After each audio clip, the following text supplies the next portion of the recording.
Shalom Bapak Ibu dan saudara-saudara sekalian, senang sekali kita berjumpa kembali dalam ibadah online Natal GBI Rayon 1D.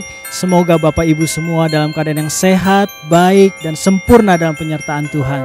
Ya, kita bersyukur dalam keadaan apapun kita saat ini, Tuhan Yesus telah lahir ke dunia untuk memberikan damai sejahtera, sukacita dan pengharapan bagi kita semua. Amin. Mari kita siapkan hati untuk ibadah hari ini. Bersama-sama kita mau memuji, menyembah, dan meninggikan namanya. God bless you.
sukacita kami. Kalau kami bisa memuliakan nama-Mu Tuhan, dimanapun kami berada, dalam rumah demi rumah, keluarga demi keluarga. Buat kami Natal terindah adalah waktu kami bisa berjumpa dan mengenal Engkau Tuhan. Engkau segala-galanya. Waktu Tuhan hadir dalam keluarga demi keluarga, itu mengubahkan setiap kami keluarga demi keluarga. This is our song, Lord Jesus. Thank you, Lord Jesus. Natal terindah dalam hidupku, waktu ku bertemu Yesusku. Saat ku tahu Juru selamatku telah lahir di hatiku. Saat terindah dalam hidupku, waktu ku mengenal Yesusku. Kau penuhiku dengan kasih-Mu, bahagia di hatiku. Jiwaku pun memuliakan nama-Mu, segenap hatiku bersuka di dalam-Mu, dan mulutku kan memuji nama-Mu. Kau yang terindah bagiku. Inilah saat yang terindah ya Tuhan.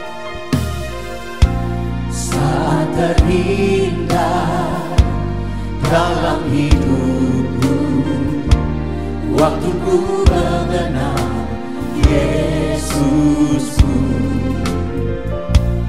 Kau penuhiku dengan kasih-Mu, bahagia di hatiku.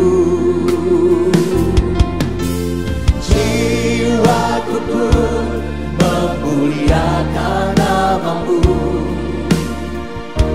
segenap hatiku bersuka di dalam-Mu, dan mulutku kan memuji nama-Mu. Kau yang terindah bagiku. Mari angkat tangan sama-sama di hadapan Tuhan. Engkau yang terindah dalam hidup kami. Kehadiran-Mu Tuhan mengubahkan setiap kami. Kehadiran-Mu meredakan semua badai dalam hidup kami. Waktu Engkau hadir dalam perahu hidup setiap kami ya Tuhan. Thank you Lord Jesus.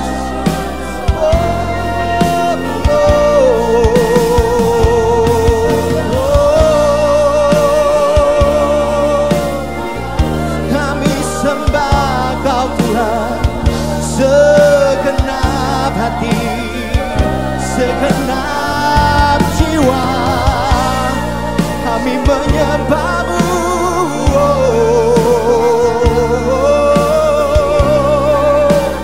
Segenap jiwa kami memuji nama-Mu ya Tuhan.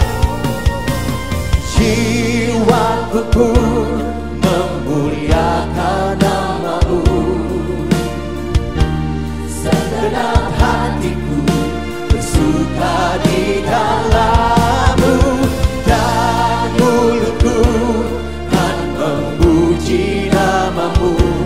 Engkau yang terindah ya Tuhan. Engkau yang terindah dalam hidupku. Jiwaku pun memuliakan nama-Mu,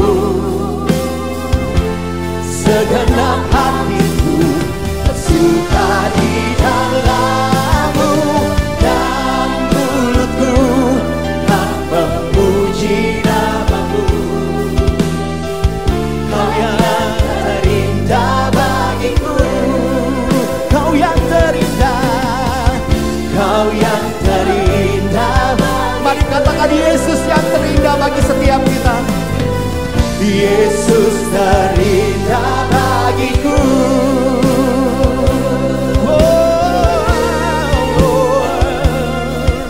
Setiap kami memuji nama-Mu Tuhan, kami mau sembah dan puji Engkau dalam hidup kami. Mari angkat tanganmu sama-sama, sembah dan puji Dia. Sembah dan puji Dia, sembah dan puji Dia, sembah dan puji Dia, Sang Raja Jehovah. Sembah dan puji Dia, sembah dan puji Dia, sembah dan puji Dia, Sang Raja.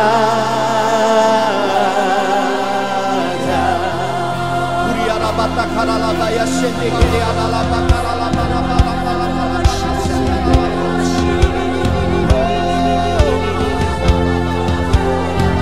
Kami sembahkan, kami puji nama-Mu, Yesus, Raja di atas segala raja.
worthy.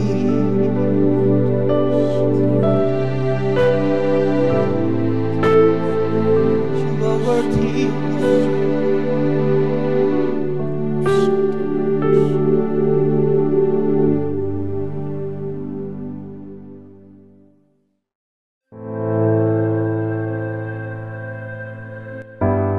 Saya dilahirkan 54 tahun yang lalu di Jogja sebagai bungsu dan satu-satunya perempuan dari 7 bersaudara. Saya dibesarkan oleh seorang ibu tunggal karena ayah saya meninggal ketika saya berusia 4 tahun. Keteladanan dari ibu saya adalah warisan ketekunan dan kegigihannya dalam membesarkan kami ke-7 anaknya. Saya mulai pindah ke Jakarta untuk bekerja, menikah, dan mempunyai 3 orang anak. Saya mulai terlibat dengan pelayanan di gereja, dan kemudian semuanya baik-baik saja, sampai di akhir tahun 2012, ada perasaan tidak enak di payudara sebelah kanan. Ketika dicek, semuanya baik-baik saja, tetapi di awal tahun 2013, kembali saya melakukan periksa USG, dan ditemukan massa yang mencurigakan. Akhirnya kami ke dokter, dan kemudian diputuskan untuk melakukan operasi di minggu berikutnya. Operasi berjalan dengan lancar. Yang menjadi pergumulan adalah tindakan setelah operasi. Pada saat itu, kami memutuskan untuk tidak mengambil kemoterapi maupun radiasi, walaupun dokter mengatakan tanpa kemo waktu saya adalah 2 tahun. Tetapi saya mengambil alternatif terapi yang lain. Saya tetap melakukan cek rutin, waktu berlalu, tetapi di tahun 2017 ternyata muncul kembali, ada 2 benjolan, dan kemudian dilakukan proses krioterapi pada waktu itu di China. Berjalan kembali dengan baik, semua berlangsung dengan baik, tetapi di tahun 2019 muncul kembali, masih di daerah tempat yang sama dengan yang pertama kali ditemukan, dan karena sudah beberapa kali kemudian diputuskan untuk dilakukan masektomi dengan harapan bahwa itu semua sudah selesai. Tapi ternyata 3 bulan setelah dilakukan masektomi muncul kembali dan kemudian dioperasi kembali. Dan karena jaraknya terlalu dekat, dokter tidak menyarankan untuk dilakukan operasi kembali ketika 1 bulan setelah operasi yang kedua di tahun 2009 muncul kembali ada 5 benjolan di situ. Jadi saya sejak Oktober 2019 saya mulai melakukan terapi dengan merubah pola makan dan lain sebagainya. Tetapi ternyata belum terselesaikan, dan bulan Juli sampai dengan September 2020 saya melakukan proses radiasi sebanyak 30 kali. Sepanjang 7 tahun ini 4 kali saya masuk kamar operasi dan 1 kali paket radiasi. Dalam pergumulan saya melawan kanker selama 7 tahun ini, perasaan takut terbesar itu adalah ketika di awal tahun 2013 itu ditemukan bahwa itu adalah kanker dengan jenis yang ganas. Lebih kepada perasaan khawatir mengenai masa depan anak-anak. Ketika itu rentang usia anak saya adalah 9-14 tahun, sehingga saya tidak mau untuk berbicara pada mereka, menyampaikan ketakutan, sehingga saya buat surat. Saya tulis bahwa mereka harus saling jaga, saling tolong, dan jangan pernah khawatir dan kecewa karena Tuhan akan pelihara mereka.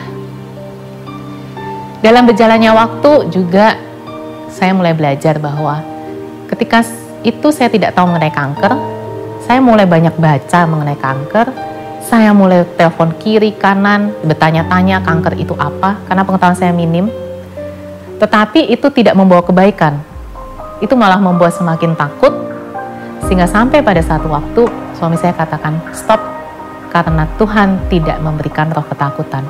Sejak saat itu saya membatasi diri saya untuk menerima input-input yang negatif. Saya batasin diri saya batasin untuk tidak memasukkan di dalam pikiran saya hal-hal yang negatif mengenai kanker. Tetapi yang saya lihat lebih banyak adalah bagaimana Tuhan itu sanggup, bahwa Tuhan itu adalah Allah yang besar, dan kanker itu sebetulnya kecil buat Tuhan. Fokusnya dirubah lebih kepada memandang pada Tuhan. Ketika saya takut dan kadang-kadang merasa sendiri, Tuhan itu menghibur dan menunjukkan bahwa Dia tidak pernah meninggalkan kita sendiri. Sebulan setelah saya dioperasi, saya baru mengetahui bahwa ada satu kongregasi suster-suster yang berdoa semalam suntuk ketika saya dalam proses operasi. Bahkan ketika saya di Cina, Tuhan mengirimkan 5 orang misionaris dari berbagai negara untuk berdoa buat saya.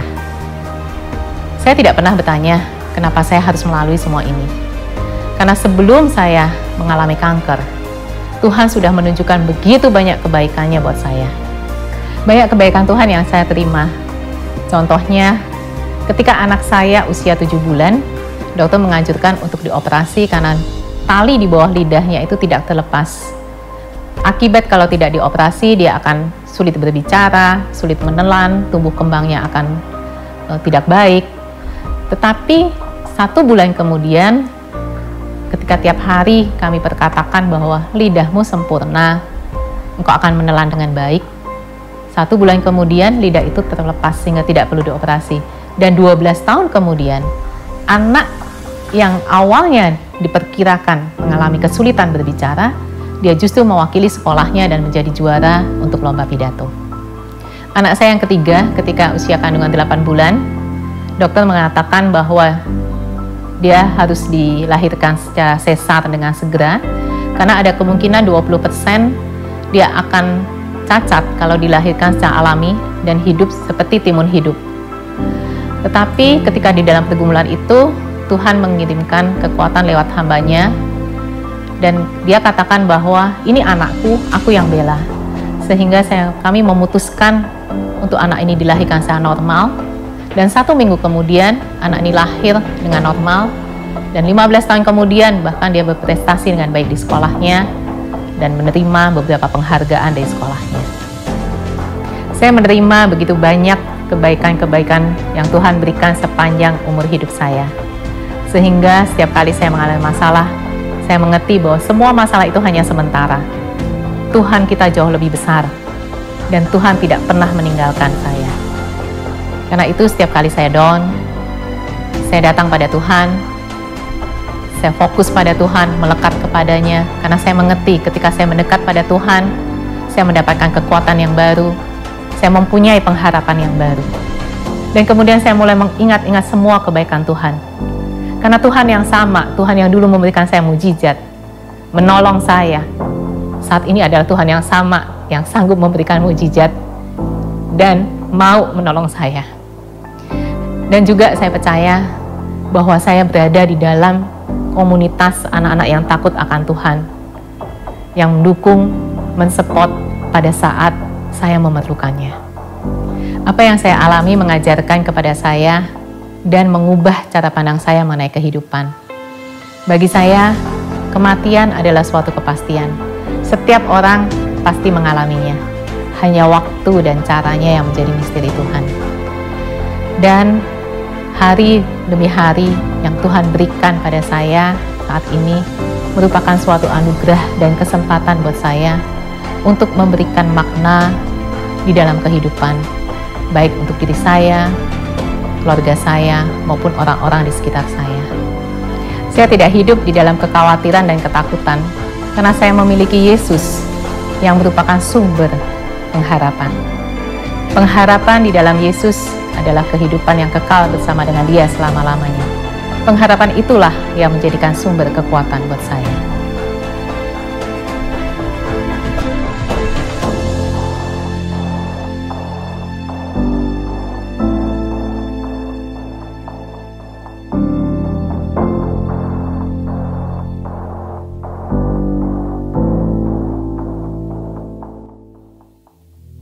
Shalom semuanya.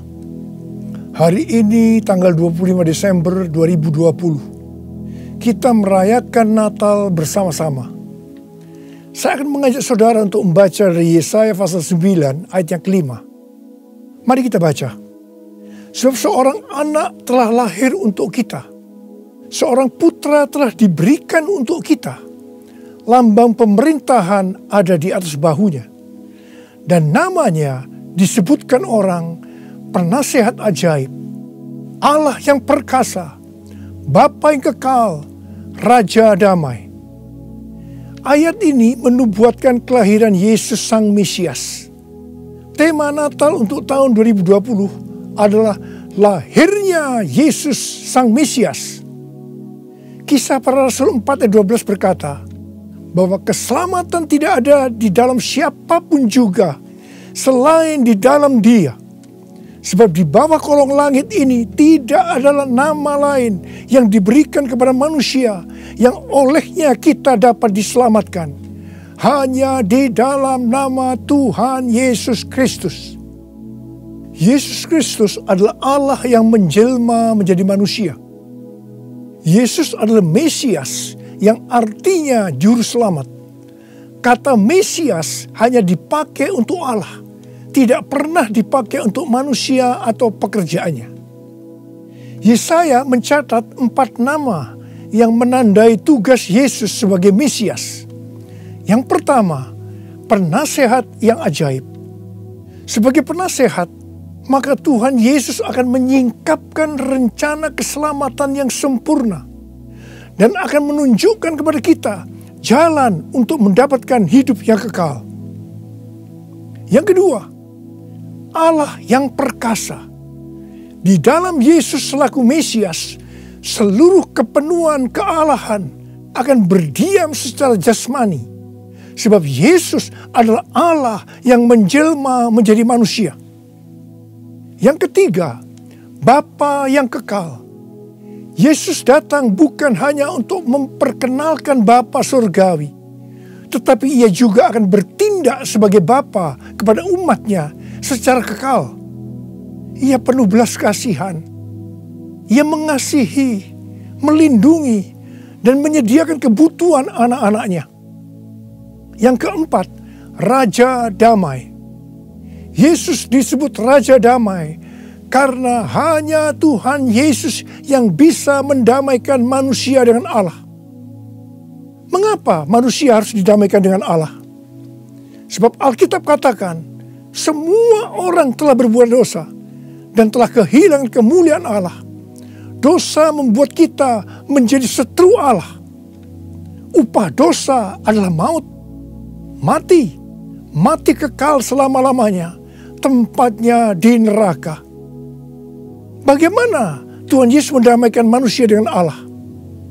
Alkitab berkata dalam 2 Korintus 5 ayat 21, Dia yang tidak mengenal dosa telah dibuatnya menjadi dosa oleh karena kita, supaya dalam Dia kita dibenarkan oleh Allah. Tuhan Yesus yang tidak mengenal dosa dijadikan dosa oleh karena kita. Artinya Tuhan Yesus harus mati menggantikan kita. Kita yang sebenarnya harus mati, tetapi Tuhan Yesus menggantikan kita. Supaya setiap orang yang percaya kepada Tuhan Yesus dibenarkan oleh Allah. Artinya didamaikan dengan Allah. Tuhan Yesus sebagai Raja Damai juga akan memberikan kepada kita damai sejahtera yang berlimpah-limpah.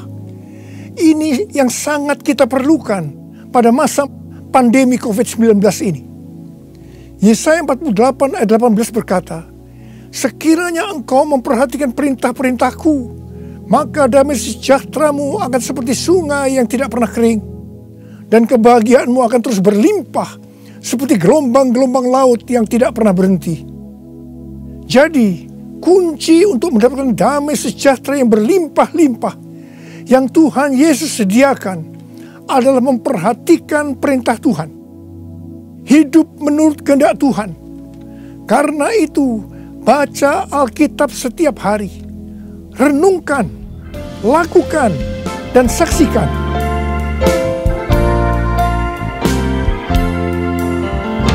Yesus telah lahir ke dalam dunia ini.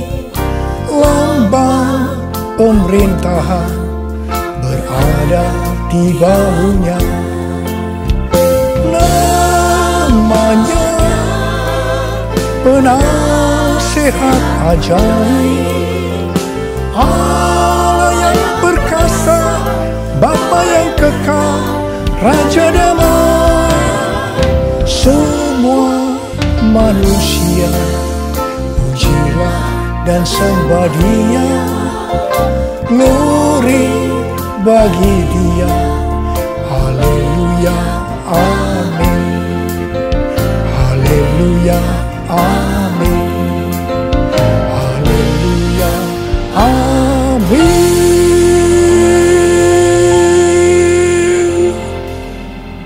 pada waktu Tuhan Yesus lahir ke dalam dunia ini, ada beberapa peristiwa yang terjadi yang mengajarkan kepada kita bagaimana seharusnya kita menyambut kedatangan Tuhan.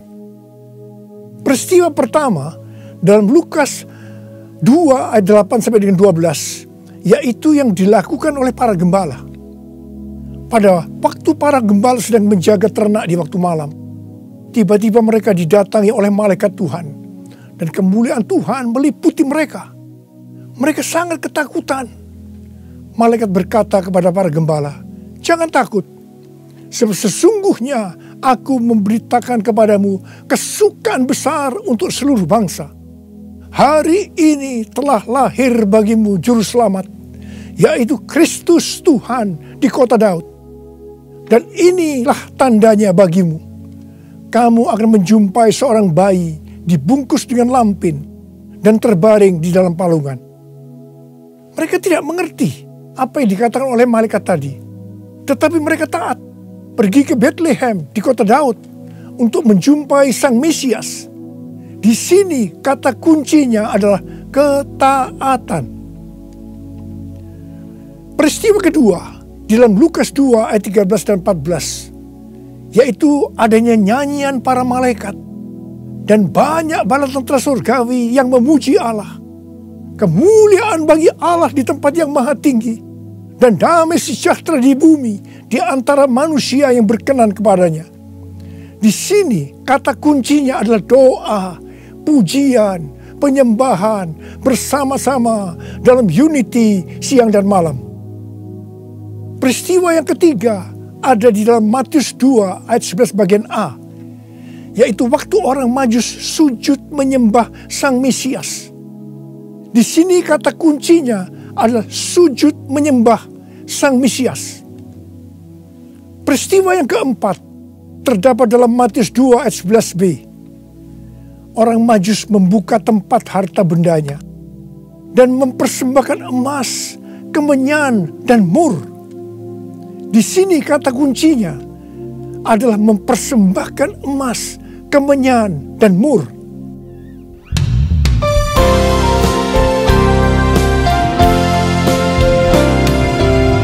Kemuliaan bagi Allah di tempat yang maha tinggi, damai sejahtera di bumi di antara semua umat manusia yang berkenan padanya, yang berkenan padanya.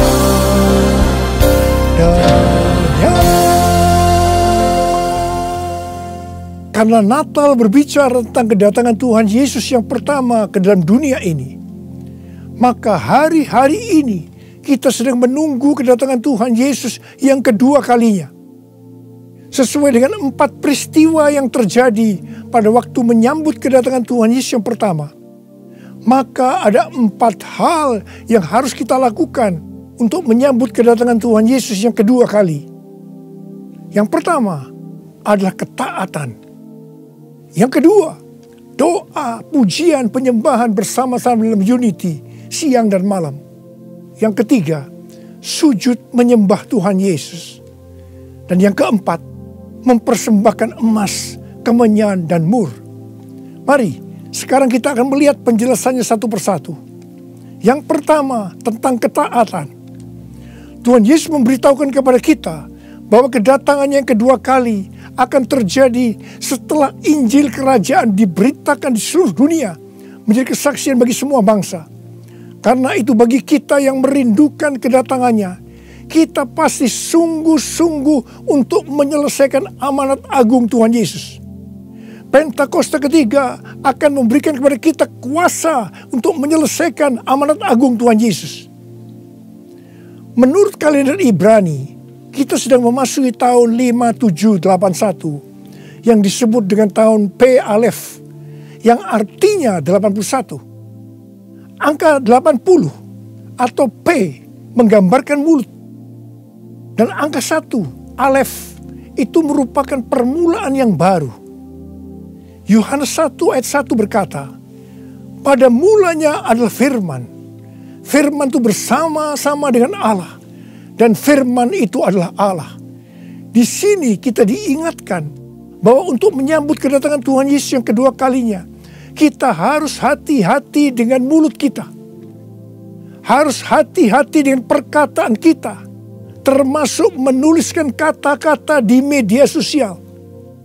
Diingatkan bahwa mulut bukan digunakan untuk gosip, untuk menjelekkan orang lain, untuk menghakimi orang lain, kata-kata kotor, hoax. Tapi biarlah yang keluar dari mulut ini, biarlah perkataan kita adalah firman Tuhan. Di dalam Matius 12 ayat 36 dan 37, Tuhan Yesus berkata kepada kita bahwa setiap kata sia-sia yang diucapkan orang harus dipertanggungjawabkannya di hari penghakiman. Karena menurut ucapanmu engkau akan dibenarkan, dan menurut ucapanmu pula engkau akan dihukum. Karena itu, hati-hati dengan ucapanmu, hati-hati dengan perkataanmu, hati-hati dengan apa yang kau tulis di medsos. Yang kedua, doa, pujian, penyembahan bersama-sama dalam unity siang dan malam. Ini berbicara tentang restorasi Pondok Daud. Ini berbicara tentang menara doa. Ini berbicara tentang keintiman dengan Tuhan. Orang yang hidupnya intim dengan Tuhan pasti merindukan kedatangan Tuhan. Sesuai dengan 2 Timotius 4 ayat 8. Maka orang yang merindukan kedatangannya akan mendapatkan mahkota kebenaran. Ada berapa banyak yang merindukan mahkota kebenaran? Angkat tangan saudara. Yang ketiga, sujud menyembah Tuhan Yesus. Sujud menyembah Tuhan Yesus artinya dengan segenap hidup kita melakukan segala kehendak Tuhan. Jadi segala sesuatu yang kita lakukan, kalau itu menyenangkan hatinya Tuhan, itu artinya kita sujud menyembah Tuhan. Kisah Para Rasul 13:22 berkata bahwa tentang Daud Allah telah menyatakan, aku telah mendapatkan Daud bin Isai, seorang yang berkenan di hatiku dan yang melakukan segala kehendakku. Daud adalah seorang yang berkenan di hati Tuhan karena Daud melakukan segala kehendak Tuhan pada zamannya. Itu artinya Daud sujud menyembah Tuhan. Saya selalu merindukan Tuhan berkata kepada saya, aku telah menemukan Niko bin Noto Raharjo, orang yang berkenan di hatiku dan melakukan kehendakku. Apakah saudara merindukan hal yang sama seperti apa yang saya rindukan? Yesus, kau ku sembah, Yesus, kau ku sembah. Saat yang indah ini kau ku sembah, pujian ku naikkan dan kasih ku berikan. Yesus Tuhan mulia, Engkau aku sembah. Yesus Tuhan mulia, Engkau aku sembah. Yesus Tuhan mulia, Engkau aku sembah. Uriala masyana la bala bala, Uriala bala bala bala, Uri di di dan ada baik, Uriala bala bala bala bala bala. Oh, di dalam la la la la bala bala bala bala. Oh, di bisikara la bala bala. Oh, la la la bala bala bala bala. Oh, di la la bala bala bala. Oh, di bala bala bala bala. Yang keempat, mempersembahkan emas, kemenyan dan mur. Sesuai dengan apa yang dituliskan dalam Alkitab, maka kita akan berbicara dalam arti secara rohani. Emas berbicara tentang kekudusan atau kemurnian. Sikap, tindakan, dan ucapan kita harus kudus. Sebab tanpa kekudusan tidak ada seorang pun akan melihat Tuhan. Di dalam 2 Petrus 3 ayat 10 sampai 14 tertulis, tetapi hari Tuhan akan tiba seperti pencuri.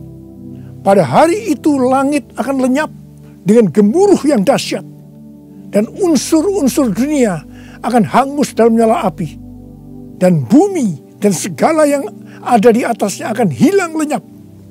Jadi, jika segala sesuatu ini akan hancur secara demikian, betapa suci dan salehnya kamu harus hidup, yaitu kamu yang menantikan dan mempercepat kedatangan hari Allah.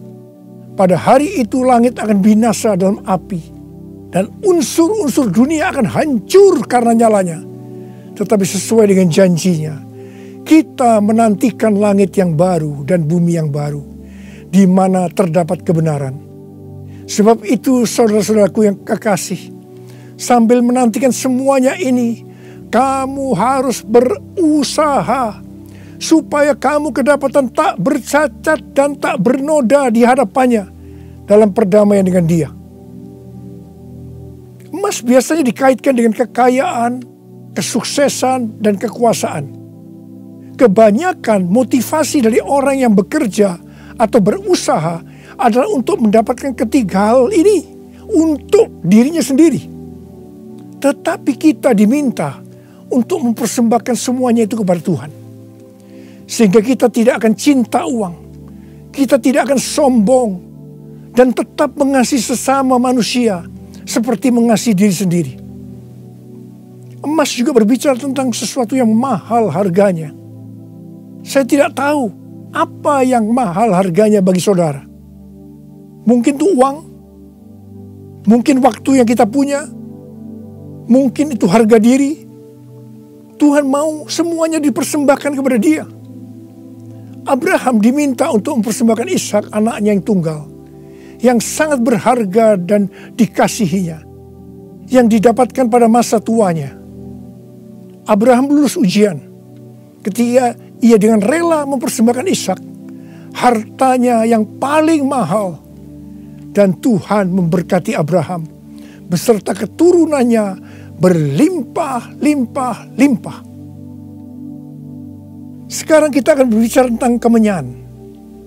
Yang pertama, kemenyan berbicara tentang korban. Sesuai dengan Roma 12 ayat 1, kita diminta untuk mempersembahkan tubuh kita sebagai korban yang hidup, kudus, dan berkenan kepada Tuhan. Itu adalah ibadah kita yang sejati. Kita harus hidup bagi Tuhan, menyembah Dia, menaati Dia, bersama Dia menentang dosa, membela kebenaran, menolak dan membenci kejahatan, melakukan pekerjaan yang baik untuk orang lain, seperti yang dilakukan oleh Tuhan Yesus, mengikut Dia, melayani Dia, hidup dipenuhi Roh Kudus, dan hidup sesuai pimpinan Roh Kudus. Hidup kudus dan berkenan kepada Tuhan, itu artinya kita harus memisahkan diri dari dunia dan makin intim dengan Dia. Jadi, untuk hidup kudus dan berkenan kepada Tuhan, kita harus berkorban. Korban itu sesuatu yang menyakitkan bagi kedagingan kita. Tidak benar kalau menjadi orang Kristen yang santai, bisa berbuat apa saja dan tetap masuk surga. Yang kedua, kemenyan berbicara tentang persembahan yang menyenangkan hatinya Tuhan. Yang ketiga, kemenyan berbicara tentang doa. Doa yang dilakukan setiap waktu dalam roh, dengan tidak putus-putusnya untuk orang kudus. Ini merupakan senjata Allah untuk melawan tipu muslihat iblis. Hari-hari ini kita sedang memasuki masa peperangan rohani yang dahsyat untuk merebut jiwa-jiwa dari tangan si iblis. Sekarang kita akan berbicara tentang mur. Mur berasal dari bahasa Ibrani mor dan bahasa Yunani smurna yang artinya pahit. Ibrani 12 ayat 15 berkata, jagalah supaya jangan ada seorang pun menjauhkan diri dari kasih karunia Allah, agar jangan tumbuh akar yang pahit yang menimbulkan kerusuhan dan yang mencemarkan banyak orang. Jangan sampai mempunyai akar pahit. Ingat Amsal 4 ayat 23 yang berkata, jagalah hatimu dengan segala kewaspadaan, karena dari situlah terpancar kehidupan. Ingat, kita mau hidup kekal selama-lamanya atau mati kekal selama-lamanya tergantung pada hati kita. Kalau hati kita kotor oleh akar pahit, maka akan mati kekal selama-lamanya. Kalau mulai muncul akar pahit, cepat datang ke hadapan Tuhan Yesus. Serahkan itu, bertobat, minta ampun. Karena selama ini menjauhkan diri dari kasih karunia Allah, maka engkau akan selamat. Mur juga berbicara tentang pengurapan. Salah satu bahan untuk membuat minyak urapan adalah mur. Pengurapan yang diberikan oleh Tuhan kepada kita harus dikembalikan kepada Tuhan. Bukan untuk popularitas, mencari kekayaan, atau kepentingan-kepentingan lainnya.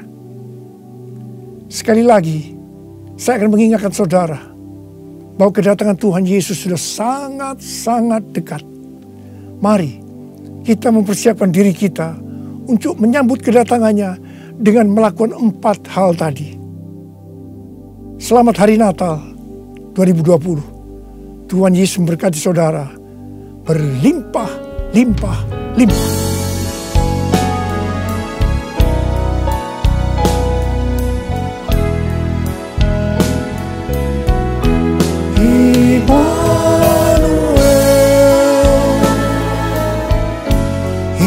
Immanuel, namanya disebut Immanuel, Allah serta dalam kita, namanya disebut Immanuel. Mari kita angkat tangan kita, sembah Dia. Oh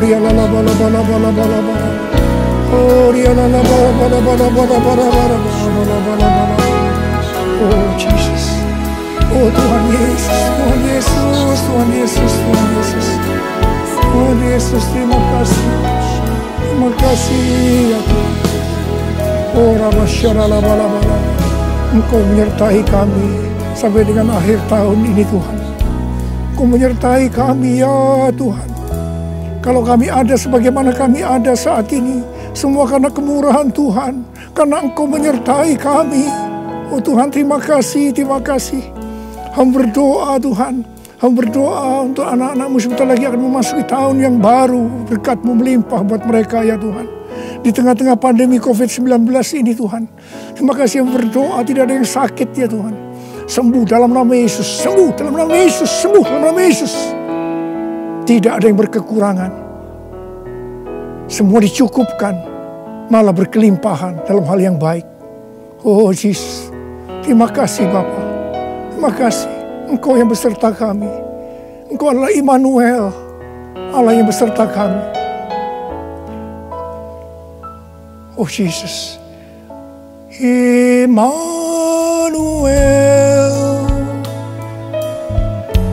Immanuel, namanya disebut Immanuel,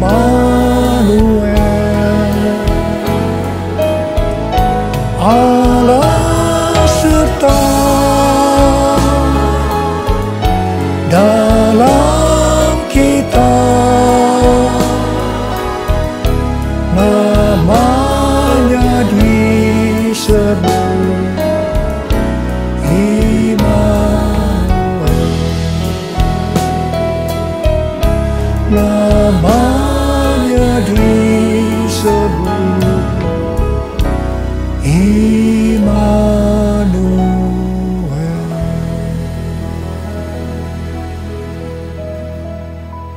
terimalah berkat Tuhan. Kasih karunia berlimpah-limpah daripada Allah Bapa di dalam anak yang tunggal Yesus Kristus. Persekutuan yang manis dengan Roh Kudus menyertai saudara sekalian mulai hari ini sampai Tuhan Yesus datang menjemput kita di awan-awan dan bahkan sampai selama-lamanya. Yang percaya bersama-sama katakan amin.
Bulan Desember adalah bulan yang luar biasa di mana umat manusia merayakan kelahiran Tuhan Yesus Kristus sebagai juru selamat, sebagai terang yang besar yang telah datang di tengah-tengah bangsa yang diam di dalam kegelapan dan di dalam negeri yang dinaungi maut. Mari Bapak sekalian, saya mau ajak Bapak sekalian untuk kita semua semakin sungguh-sungguh mengikuti Tuhan, beribadah sungguh-sungguh dengan Tuhan, setia mengikuti Tuhan sampai akhir hidup kita, karena sesuatu yang luar biasa, kehidupan yang kekal Tuhan sediakan bagi setiap kita yang sungguh-sungguh mengasihi Tuhan.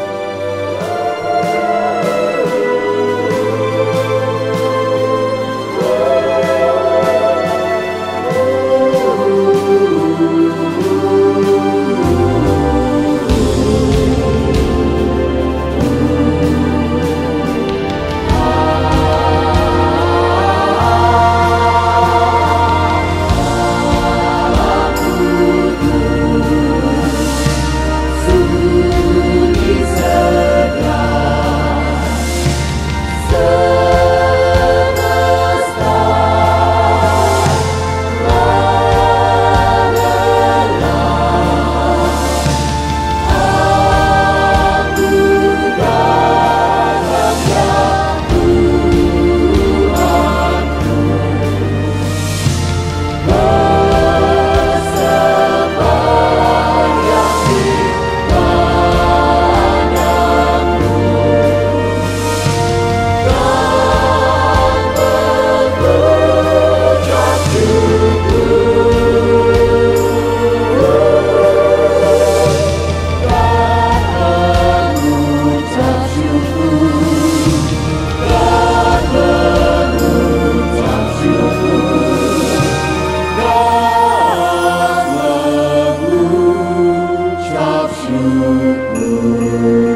Mari Bapak sekalian, saat ini saya mengajak semua anggota keluarga yang ada di rumah, dimanapun saudara berada, untuk kita saling bergandengan tangan. Kita akan berdoa bersama-sama di dalam acara Natal tahun 2020 ini.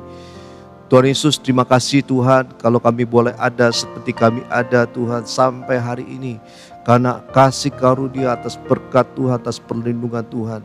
Dan saat ini hamba-Mu berdoa Tuhan, biar Tuhan Engkau akan memberikan pengertian makna Natal yang lebih lagi bagi setiap kami. Sehingga setiap kami Tuhan Yesus umat-Mu akan semakin sungguh-sungguh beribadah, sungguh-sungguh mengikuti Tuhan firman-Mu.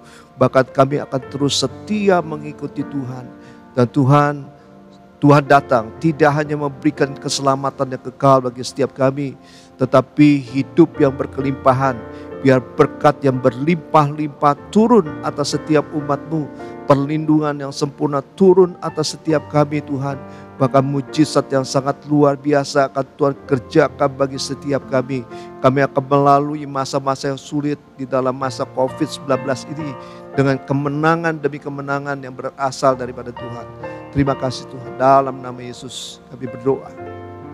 Mari Bapak sekalian, saya atas nama seluruh pelayan Tuhan mengucapkan selamat Natal tahun 2020. Tuhan Yesus memberkati saudara berlimpah-limpah. Shalom.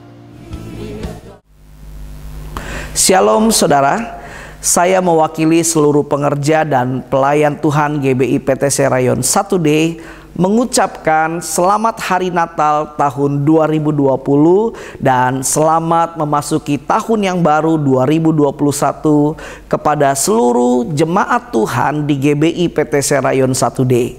Kiranya damai, kasih, dan sukacita Natal melimpah-limpah atas kita semua. Tuhan Yesus memberkati.